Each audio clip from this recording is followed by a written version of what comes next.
Deuxième épisode de notre journée, Matthieu chapitres 3 et 4, ce que l'on appelle le deuxième prologue de Jésus.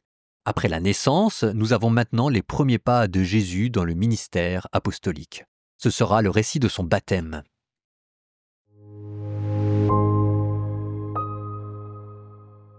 En ce jour-là, paraît Jean le Baptiste, qui proclame dans le désert de Judée « Convertissez-vous, car le royaume des cieux est tout proche ». Jean est celui que désignait la parole prononcée par le prophète Isaïe « Voix de celui qui crie dans le désert, préparez le chemin du Seigneur, rendez droit ses sentiers ». Lui, Jean, portait un vêtement de poil de chameau et une ceinture de cuir autour des reins. Il avait pour nourriture des sauterelles et du miel sauvage. Alors Jérusalem, toute la Judée et toute la région du Jourdain se rendaient auprès de lui, et ils étaient baptisés par lui dans le Jourdain en reconnaissant leurs péchés. Voyant beaucoup de pharisiens et de sadducéens se présenter à son baptême, il leur dit « Engeance de vipères, qui vous a appris à fuir la colère qui vient? Produisez donc un fruit digne de la conversion, et n'allez pas dire en vous-même « Nous avons car, je vous le dis, des pierres que voici, Dieu peut faire surgir des enfants à Abraham. Déjà la cognée se trouve à la racine des arbres. Tout arbre qui ne produit pas de bons fruits va être coupé et jeté au feu. Moi, je vous baptise dans l'eau en vue de la conversion. Mais celui qui vient derrière moi est plus fort que moi, et je ne suis pas digne de lui retirer ses sandales. Lui vous baptisera dans l'Esprit Saint et le feu. Il tient dans sa main la pelle à vanner. Il va nettoyer son aire à battre le blé. Et il amassera son grain dans le grenier. Quant à la paille, il la brûlera au feu qui ne s'éteint pas. Alors paraît Jésus. Il était venu de Galilée jusqu'au Jourdain auprès de Jean pour être baptisé par lui. Jean voulait l'en empêcher et disait « C'est moi qui ai besoin d'être baptisé par toi, et c'est toi qui viens à moi. » Mais Jésus lui répondit « Laisse faire pour le moment, car c'est ainsi qu'il convient que nous accomplissions toute justice. » Alors Jean le laisse faire. Dès que Jésus fut baptisé, il remonta de l'eau, et voici que les cieux s'ouvrirent. Il vit l'Esprit de Dieu descendre comme une colombe et venir sur lui, et des cieux une voix qui disait « Celui-ci est mon Fils bien-aimé, en qui je trouve ma joie. » Tenté par le diable, après avoir jeûné 40 jours et 40 nuits, il eut faim. Le tentateur s'approcha et lui dit « Si tu es le Fils de Dieu, ordonne que ces pierres deviennent des pains. » Mais Jésus répondit « Il est écrit, l'homme ne vit pas seulement de pain, mais de toute parole qui sort de la bouche de Dieu. » Alors le diable l'emmène à la ville sainte, le place au sommet du temple et lui dit « Si tu es le Fils de Dieu, jette-toi en bas, car il est écrit « Il donnera pour toi des ordres à ses anges et ils te porteront sur leurs mains, de peur que ton pied ne heurte une pierre. » Jésus lui déclara « Il est encore écrit « Tu ne mettras pas à l'épreuve le Seigneur ton Dieu. » Le diable l'emmène encore sur une très haute montagne et lui montre tous les royaumes du monde et leur gloire. Il lui dit « Tout cela je te le donnerai, si, tombant à mes pieds, tu te prosternes devant moi. » Alors Jésus lui dit « Arrière, Satan, car il est écrit « C'est le Seigneur ton Dieu que tu adoreras, à lui seul tu rendras un culte. » Alors le diable le quitte, et voici que des anges s'approchèrent, et ils le servaient. Quand Jésus apprit l'arrestation de Jean le Baptiste, il se retira en Galilée. Il quitta Nazareth et vint habiter Capharnaüm, ville située au bord de la mer de Galilée, dans les territoires de Zabulon et de Nephtali, afin que soit accomplie la parole prononcée par le prophète Isaïe, « Pays de Zabulon et pays de Nephtali, route de la mer et pays au-delà du Jourdain, Galilée des nations. Le peuple qui habitait dans les ténèbres a vu une grande lumière. Sur ceux qui habitaient dans le pays et l'ombre de la mort, une lumière s'est levée. » Et à partir de ce moment, Jésus commença à proclamer « Convertissez-vous, car le royaume des cieux est tout proche. » Comme il marchait le long de la mer de Galilée, il vit 2 frères, Simon appelé Pierre et son frère André, qui jetaient leurs filets dans la mer car c'étaient des pêcheurs. Jésus leur dit, « Venez à ma suite et je vous ferai pêcheurs d'hommes. » Alors, laissant leurs filets, ils le suivirent. De là, il avança et il vit 2 autres frères, Jacques, fils de Zébédée, et son frère Jean, qui étaient dans la barque avec leur père, en train de réparer leurs filets. Il les appela. Et aussitôt, laissant la barque et leur père, ils le suivirent. Jésus parcourait toute la Galilée. Il enseignait dans leur synagogue, proclamait l'évangile du royaume, guérissait toute maladie et toute infirmité dans le peuple. Sa renommée se répandit dans toute la Syrie. On lui amena tous ceux qui souffraient, atteints de maladies et de tourments de toutes sortes, possédés, épileptiques, paralysés, et lui les guérissait. De grandes foules le suivirent, venus de la Galilée, de la Décapole, de Jérusalem, de la Judée et de l'autre côté du Jourdain.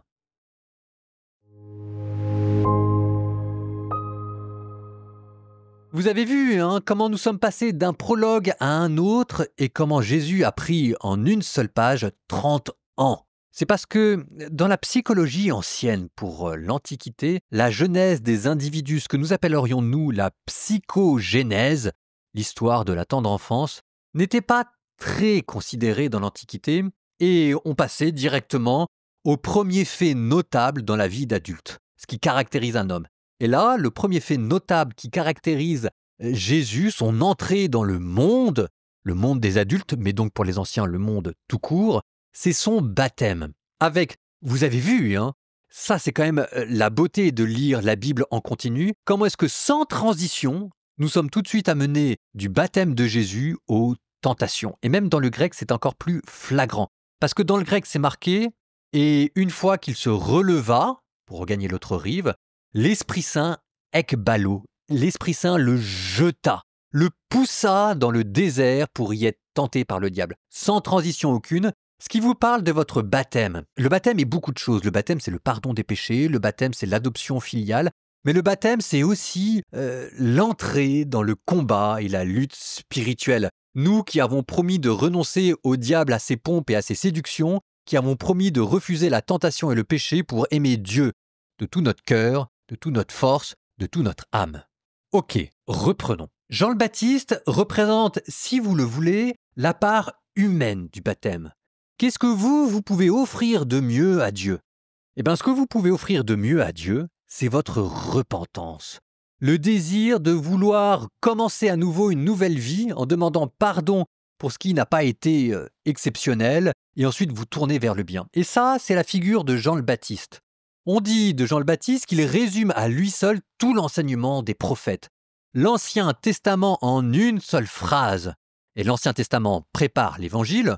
Donc la meilleure préparation de l'Évangile, c'est cette phrase. Convertissez-vous, la repentance, et croyez dans l'Évangile, le royaume des cieux est proche, la foi et l'espérance. C'est-à-dire que la repentance, ça c'est ce que nous pouvons offrir de plus beau à titre humain et à la repentance humaine répond la miséricorde et la tendresse de Dieu. Il y a quelque chose de très beau parce que souvent, nous, on a l'idée que c'est Dieu qui est un peu adjudant, une sorte de chef rigide, et que ce sont les hommes qui mettent du liant et qui mettent de la tendresse. Alors que dans l'Évangile, vous avez Jean le Baptiste qui est incorruptible, intègre, qui vous dit que la repentance, ça veut dire quelque chose, qui vous a appris à fuir la colère qui vient.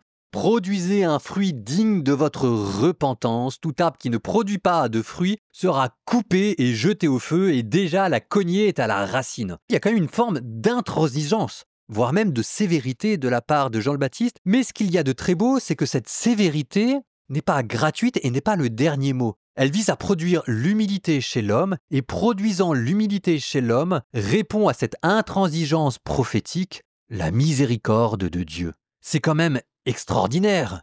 Et donc avec Jean le Baptiste, vous plongez dans les eaux du Jourdain, et quand vous vous relevez, le ciel est ouvert. Et c'est pour vous qu'une voix vient du ciel pour dire « Celui-ci est mon fils bien-aimé en qui j'ai mis ma conscience ».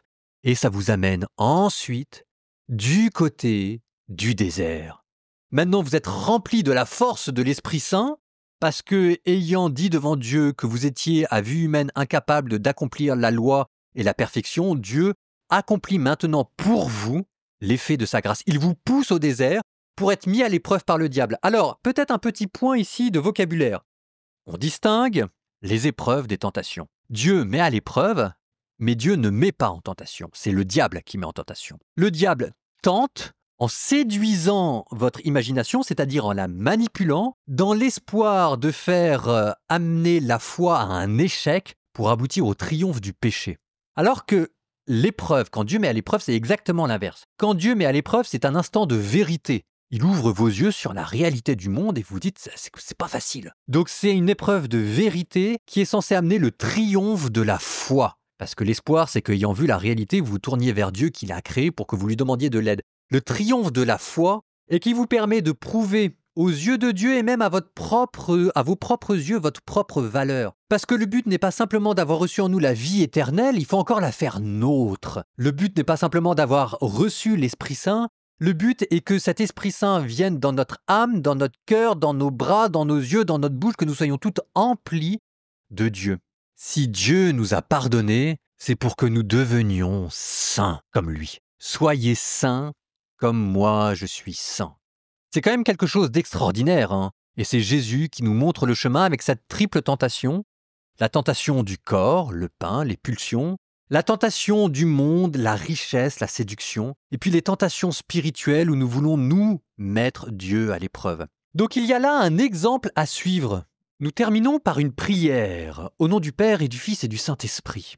Seigneur Tout-Puissant, comme Jean le Baptiste a préparé le chemin pour ton Fils, aide-moi à ouvrir mon cœur à ta venue. Donne-moi la grâce d'une repentance sincère et que ton esprit descende sur moi comme une colombe. Guide-moi dans les eaux du baptême de ma vie. Apprends-moi à résister aux tentations du monde. Fortifie-moi par ta parole. Que le Seigneur nous apprenne à être disciples du Maître que nous avons choisi, Jésus-Christ. Et vous tous, que Dieu vous bénisse, le Père, le Fils et le Saint-Esprit.